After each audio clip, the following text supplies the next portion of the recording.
This time we'd like to dismiss the kids for kids worship. We love having you kiddos worshiping with us every Sunday morning. And we love those precious kid noises that come along with that, because those are the sounds of life and the sounds of our kids learning to turn their hearts and attentions to God with the generations who've gone before them. So kids, enjoy kids worship or stick around here, whichever. Well, there is nothing like a little bit of violence, danger, spiritual activity, an underclothed character, and a herd of swine to make a story sound out in your memory. And it's likely that these factors from today's passage are what made this particular story sound out in the disciples' minds as well, and as Luke records it for us. Today's passage has it all, as it were. And yet there's something even more remarkable in this story that we see about Jesus. What does Jesus do with broken people? What does Jesus do with outcasts? What does Jesus do with people who have given themselves over to the darkness? People who aren't from his own people who despise the law of God. Maybe you know somebody like that. Maybe you are somebody like that. Mark leads us through another power encounter in this passage with Jesus. It shows us who Jesus is. It shows us how he relates to even the most broken among us. Now, the disciples had been on a very eventful sea journey. You remember that from last week, right? Jesus calmed the storm and their fears. And now they're headed to the Gentile region of Decapolis, where the Gerasenes lived. And as the name suggests, the Decapolis was a collection of 10 cities. It was on the shore of Lake Galilee, or the Sea of Galilee, and it was a Gentile territory. We should take note. Jesus came not only for Israel, he came for the Gentiles as well, and we'll see that more. We often think of Jesus as meek and mild, and it's true, he is gentle and lowly in heart. But we might imagine Jesus as sort of this flabby-muscled, non-insistent guy that kind of went around and never would have offended anybody because he was so careful with everything he said. And Jesus certainly wasn't reckless by any means, but neither was he weak. Jesus was a carpenter, a workman by trade. Likely, Jesus had some muscle mass from hauling lumber and nailing nails and using a manual saw to do all of his carpentry with. Jesus approached situations with courageousness and confidence. In the face of evil, Jesus was unflinching and in command. He wasn't afraid to challenge or to upend social constructs, because Jesus was actually coming to establish a kingdom for which he is king that transcends all kingdoms. And so that necessarily required some undoing and some redoing. We're going to see Jesus' great power this morning and his authority over the powers of darkness in Mark chapter 5. If you put yourself in the disciples' shoes for a moment, after what they had just been through, they might have still been trembling a little bit, heart rates elevated, wondering what in the world, who is this Jesus, and what have we gotten ourselves into? They were coming to the end of this miraculous sea journey. They're arriving at their destination, and yet now they encounter another type of danger. A wildly uncontrollable, violent man who is possessed by demons. So they get to the other side of the sea. Let's look together in chapter 5, starting in verse 1 through 5. They came to the other side of the sea, to the country of the Gerasenes, and when Jesus had stepped out of the boat, immediately there met him out of the tombs a man with an unclean spirit. He lived among the tombs. No one could bind him anymore, not even with a chain, for he had often been bound with shackles and chains, but he wrenched the chains apart, and he broke the shackles in pieces. No one had the strength to subdue him. Night and day among the tombs and on the mountains, he was always crying out and cutting himself with stones. Now Mark gives us this account just as they would have seen it. Jesus steps out of the boat. Before they even start a journey, a demon-oppressed man approaches them. Wait a minute. First, an epic storm. Now they land at the exact place a demon-oppressed man is. Is this maybe a coincidence or no? Apparently, they had landed close to some sort of seaside cemetery. Mark gives us some backstory on the man before he explains what happens with him. The cemetery was the man's home, sadly. People had tried to bind him. It had worked at one time. They were able to use ropes, but then he broke those apart. And so they graduated to metal. And they used chains and they used shackles. But he was able to break the chains apart and break the shackles off of his wrist. And so the men tried to wrestle him down, the strongest guys in the villages and towns around it. It didn't work. Imagine that, those of us who work at the federal prison. Imagine if your prisoner could not be bound with your shackles. How would that feel? Feel kind of out of control, wouldn't it? The picture of his unrest and what we find him fighting to have freedom to do is really disturbing. He couldn't sleep. He was up day and night screaming. The Greek word here is the same as it was back in chapter 1 when Jesus commanded the demon to come out of the man, and he screamed and came out. This great screaming was a shrieking sound. And so the man was just doing this all the time. He was harming himself. He was taking sharp stones and cutting himself. He had superhuman strength. He was a wild man roaming the cemetery and surrounding mountains with scars on his body and dried blood on him from where he had cut himself, and he was naked. The Bible tells us that later that he was clothed with Jesus, which was a difference from before. But when the man encounters Jesus, something remarkable and lucid happens. He goes from raving and shrieking to this. Look with me at verse 6. And when he saw Jesus from afar, he ran and fell down before him, and crying out with a loud voice, he said, "What do you have to do with me, Jesus, the Son of the Most High God? I adjure you by God, do not torment me." For he was saying to him, "Come out of the man, you unclean spirit." And Jesus asked him, "What is your name?" He replied, "My name is Legion, for we are many." And he begged him earnestly not to send them out of the country.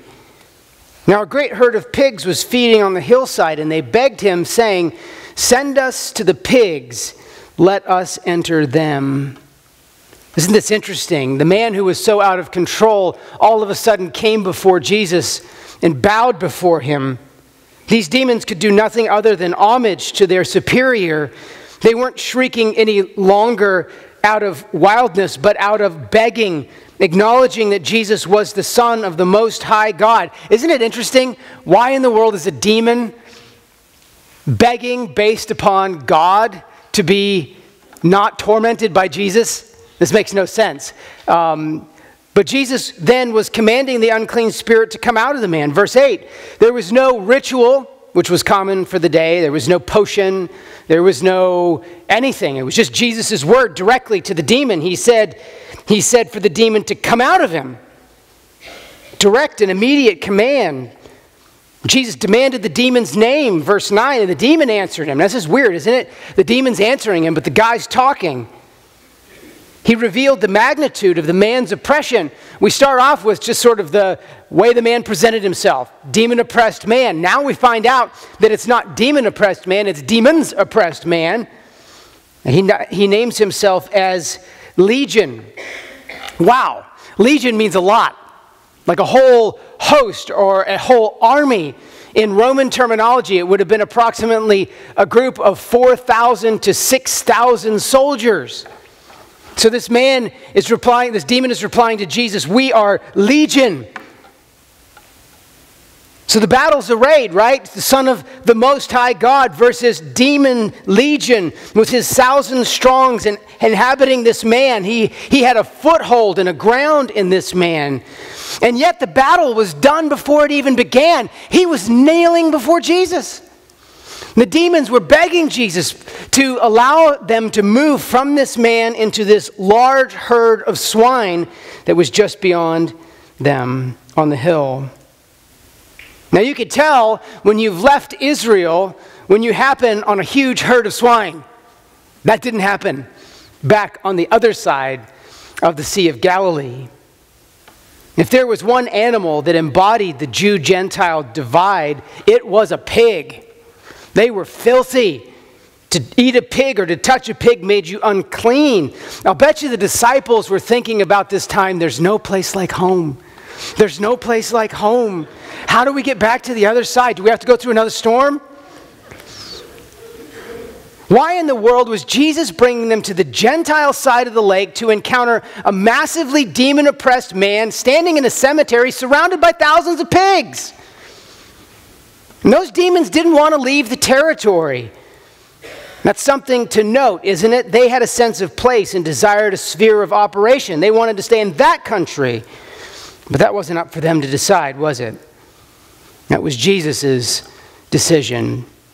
And yet the demons wanted a host to inhabit. If it wasn't going to be this man, and they presumed that it would not be this man, the pigs would work. Verse 13, here's what Jesus said. So he gave them permission, and the unclean spirits came out and entered the pigs, and the herd, numbering about 2,000, rushed down the steep bank into the sea and drowned. Jesus emancipated this man. He freed him from these demons who were oppressing him. But the demons only left after they received permission from Jesus. You might imagine the disciples having the reaction after Jesus calmed the storm. Who is this then that can command the seas and the storm? How were they probably reacting now? Who is this who can command thousands of demons with his voice?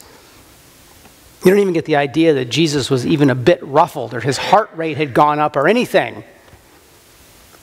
The evil spirits then demonstrated their objective in inhabiting the man by what they did with the demons. They had drawn that man to the cemetery. They had tortured him to the point of cutting himself. They wanted ultimately to extinguish this man's life. And they proved that by how they immediately drove the swine into the waters to drown. They inhabited to destroy. Now, think of it from the man's perspective for a moment. Can you imagine the relief that that man felt after the years of increasing torture and oppression he had experienced? The unrest, the violence, the frenzy, the exhaustion, the sleeplessness, all of it was over.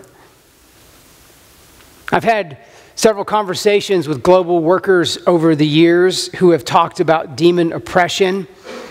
And one of the things that I have found that's often or sometimes always in their minds the case is that those who were oppressed by demons had welcomed the demons into their lives by a choice that they had made.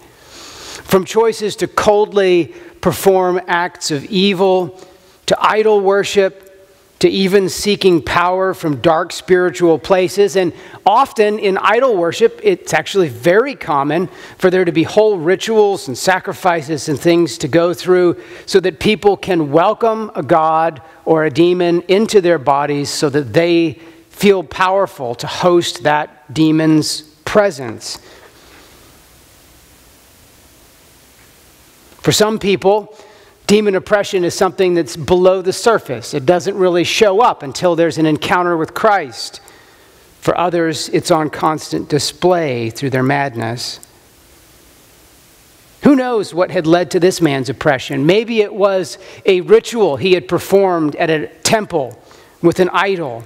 Maybe he had sought to be inhabited by this demon. Maybe he had coldly committed a murder in cooperation with Satan. Maybe he had been sucked in through some deceitful means, some common cultural practice that welcomed the demon into himself. Whatever the case, the man was a Gentile. He was unclean. He was an idol worshiper.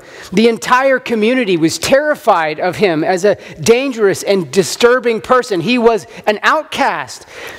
You think someone might have rejoiced in his deliverance? You think someone might have been touched by the compassion and mercy of Jesus to deal with this man and to rescue him. And yet look with me at verses 14 and following to find out what the reaction was. The herdsmen, the people who had the pigs, fled and told it in the city and in the country. And the people came to see what it was that had happened. And they came to Jesus and saw the demon-possessed man, the one who had the legion, sitting there, clothed and in his right mind. And they were afraid. It's interesting. That was the same reaction that the disciples had had when they came into the great power of Jesus over the wind and the waves. Verse 16, and those who had seen it described to them what had happened to the demon-possessed man and to the pigs. And they began to beg Jesus to depart from their region.